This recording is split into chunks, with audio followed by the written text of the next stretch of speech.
Hi there. Let's take a look at Matter's chart.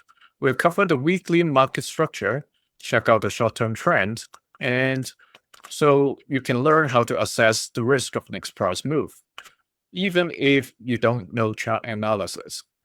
Here, from a big picture perspective, Matter is currently in the markdown stage of the market cycle, right? The price is currently around the middle of the channel itself. So you can see that these BC activities whenever it gets to the center of the box.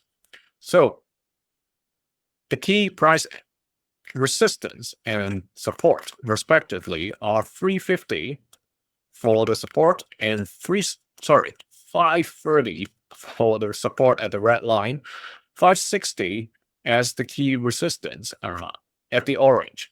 And these are education content only, not financial advice. This has been the range for quite a while. As you can see, it is sideways activity.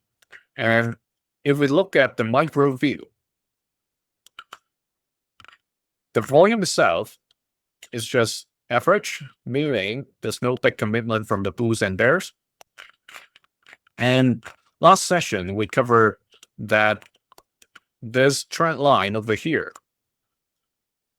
when we get closer to the 20th, it is going to give us a 2C's decision. The first C is continuation. Okay, continuation with the uptrend. The second C is change. Okay, which is what happened, all right? Because there is no third option. Either it breaks the resistance of 600 to go further up, or it breaks the uptrend support to come back to test the lower support levels, which it did, and it fell below the 560 orange key level just to find support at 530. So now that is over, and it seems like it is recovering a little in the past 3 days. If this is starting a new mini uptrend by the bulls, trying to push the price to challenge the resistance of 560. This date over here, 31st of this month, is where the 2C's drop that date comes in. Because it either continue to travel along this uptrend support and eventually testing this resistance line, or it breaks the support and turns either sideways or drop to even lower levels.